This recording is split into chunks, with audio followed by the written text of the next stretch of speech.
Wow, you're gorgeous.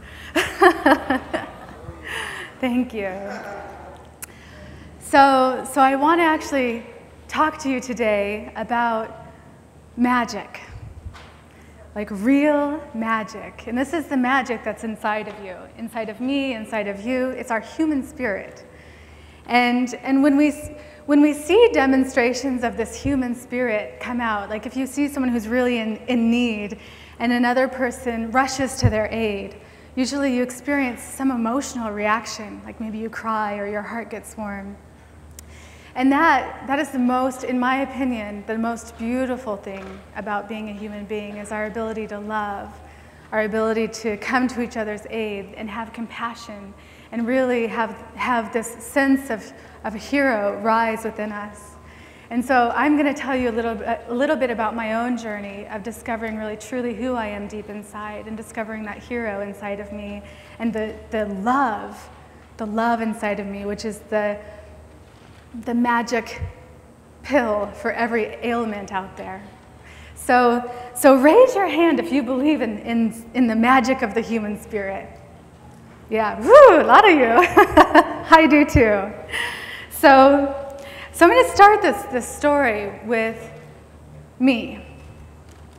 So I was just a young girl in the world trying to discover who I was. And so when I was young, like your age, I actually asked people around me. I wanted to know, who do you think I am? And I would get a response. And then when I went into my school and interacted with my parents, I based who I thought I was on the way that they responded to me. So if I did something and I got praise, that meant I was good. And if I did something and I got rejected, that meant I was bad. But when I tapped into my inner spirit, when I really tapped into my heart, now I just do things. And sometimes people think they're good and sometimes people think they're bad, but my opinion of myself isn't closely tied to how others feel about me. And so this path of introspection that I'm talking about, I discovered through yoga, meditation, reading every self-help and spiritual book out there. And that journey, it was good, but it really didn't bring me to the heart of my heart, to the heart of my soul. And so on this spiritual quest, I heard that there was going to be a meditation tour in South Korea. This was in 2008. I was about 27 years old. And so I booked my ticket and I went to Korea to find this deeper sense of spirit within me, to discover myself, like who I really was when the world wasn't touching me. And so the very last night of this meditation tour, there was a very special treat for us, and that is there is an enlightened grand Tao master, or an energy master, who is giving a lecture. And so he had attained his enlightenment. I was looking for my own. I was very excited, and I went and I listened intently to every word that he said. And it was a good lecture. You know, I got a lot out of it. But at the end of the lecture, he offered to put a little bit of energy into each person's brain. And so his feeling is that enlightenment is a function of the brain. And he, being an energy master, could really generate energy and share energy. And so this energy I'm talking about, we all feel it. So when you're in love and you're with someone that really, really loves you, your chest, it feels warm. Your body feels relaxed and comfortable and safe. And when you're with somebody and they don't like you, for whatever reason, they don't get you, you did something, whatever, they don't like you, you can kind of feel it in your body. You can feel like, oh, I feel anxious when I'm with this person. So that's energy. That's the energy I'm talking about. And we all feel it. That's emotional energy. We all feel it. We all share it. And that's how we communicate non-verbally with each other. And so what he can do is he can just generate a certain type of energy. And what I've noticed is the most he generates is love. And so when he came to me, there was about 300 people in the room. It was a really big room, and I was in the back. And when he came to me, it was a 1-second interaction. My eyes were closed. He tapped the top of my head. And when he tapped the top of my head, I felt this sensation. it was like in my brainstem. So it's here where your skull and your spine meet. And I felt this, it's like a snap, like a bean being snapped. And then I felt this, it was like a surge of heat, like lava. It was viscous. And then it was about the size of an eraser head. And when this little spot of heat traveled down my spine, it traveled like this, from one side to the other, all the way down to my tailbone. And as this energy traveled down my spine shook in my body. And it wasn't like my body shook. It wasn't like, oh, not like that. Just very internally, I felt my spine shake. And so I had no idea that this was the first time that I had ever experienced true magic or true energy in my life.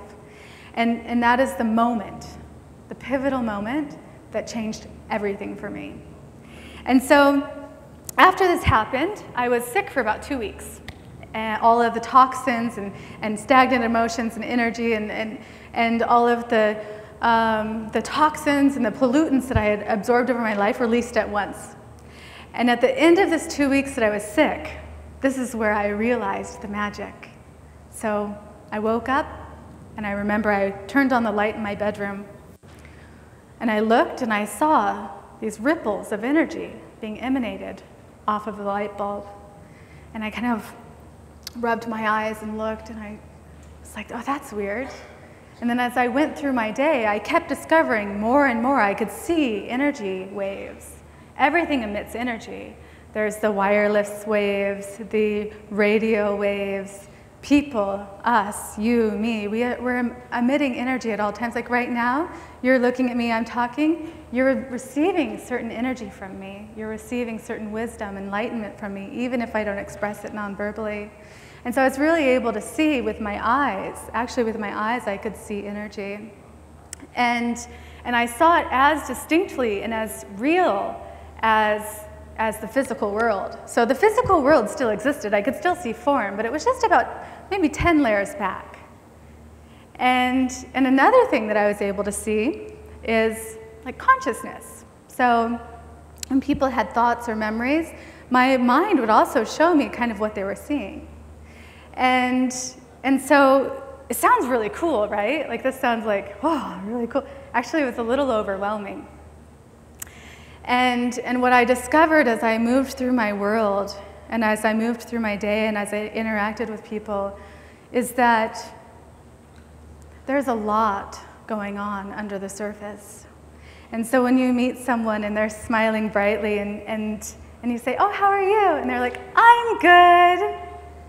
Sometimes there's more going on under that, and maybe there's some suffering or some anxiety or pain that hasn't been dealt with yet. And so being in a crowd like this was really overwhelming with me, because each person was like a book. Like I would meet you and it was like I got a whole story and a whole story and a whole story. So it was a little overwhelming. But another thing that happened as I was going through this transformation, this internal transformation, was I started to dream. And one night I went to bed and I had this, it was, you know, the type of dream. It's one of those amazing, remarkable dreams that you can feel in your body. It's almost like you're there. You can feel the sensations as you're moving through this dream. You're actually like, you can almost touch the people that you're with. And this dream was about the Garden of Eden. Eve, Adam, Lucifer, the Judeo-Christian creation story. And when I woke up the next morning, it was such a beautiful sensation to have viscerally lived in my dream world in this paradise, this heaven on earth, that I stayed there for a while. I just laid in my bed and I just thought about it and tried to get back there in my mind and my memories. And so the next night I went to bed and this dream like really stayed with me. And I went to sleep and I woke up the next morning and I had dreamed the same dream again. But it wasn't the same scene, actually. It was as if my mind had put a bookmark into this story, and then my mind showed me the next scene. And then the next night, same thing. I dreamt the next scene and the next scene. And what it felt like to be in this world, this paradise on earth, it was heaven. I loved to go to sleep. I just couldn't wait to see what happened next, to feel what happened next. And when I woke and I went into, I went to work and went into the world, and the suffering that I experienced, that I emoted, that I empathed, that I felt from myself and from all the people around me was so overwhelming. And then I would go home and have this amazing dream again and again and again. And this went on for about 3.5 months. And so the correlation that I can make is that my mind, my imagination, because I was sensing these new layers to the layers underneath to our emotional world and our minds.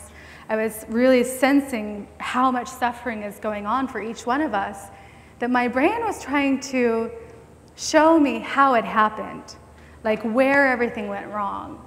And it was showing me through a story that I could recognize. It was the creation story I grew up with.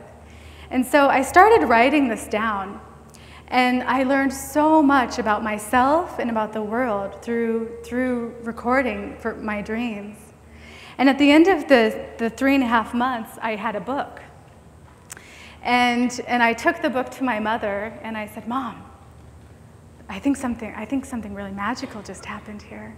I wrote this book." And I said, "I'm going to become a published author. I think it's going to be really popular because I dreamt it. It means something, right?" And she said to me, "I don't know. I wouldn't get your hopes up. It's really hard to become a published author." And in that moment, I realized that that's the world that we live in. A world where if you have a dream and you take it feebly out into the world, people will say, "Oh, I don't know that you can do that."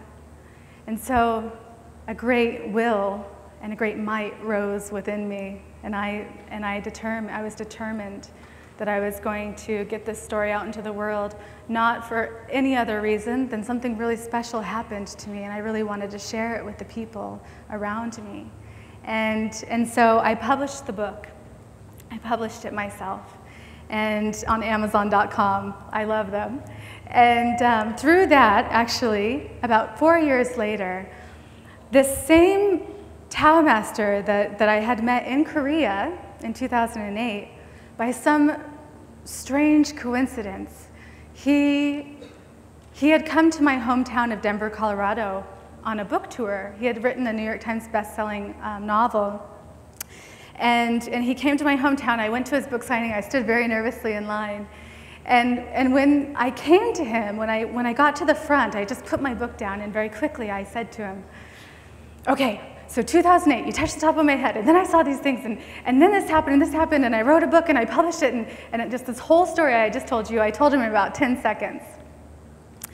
And he's very clear. He's the one that woke up my clarity. And he took one look at me.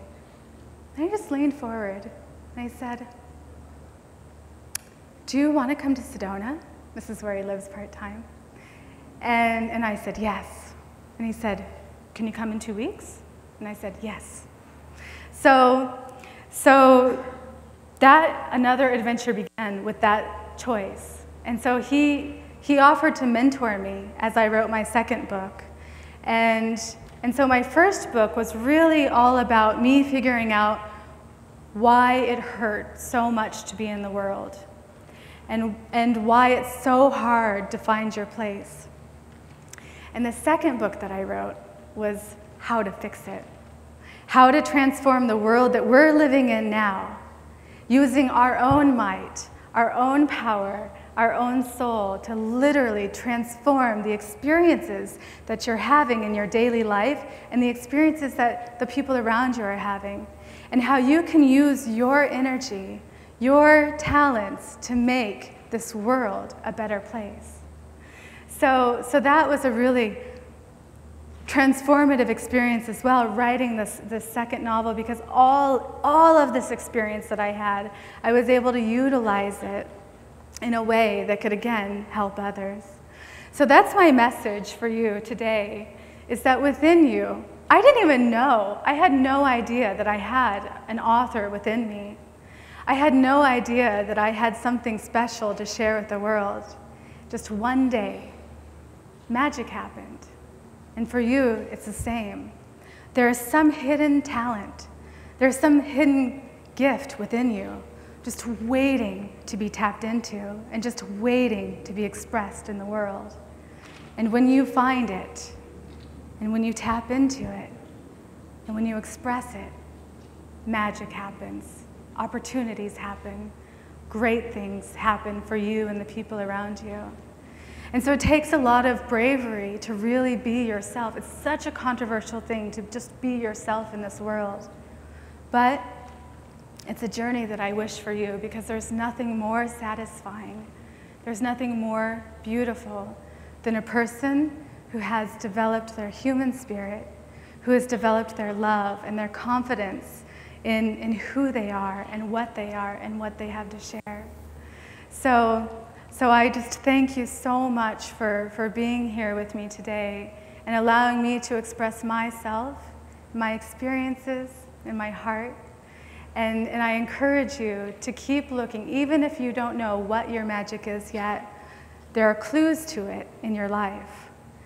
There are things that you enjoy doing naturally. There are things within you, that thoughts and emotions that you have, that when you figure out why you're having those thoughts and your emotions, you'll be able to translate it into a valuable sort of lesson for the people, for yourself and the people around you. So I thank you so, so much for being with me today, and I believe that concludes my talk. Thank you.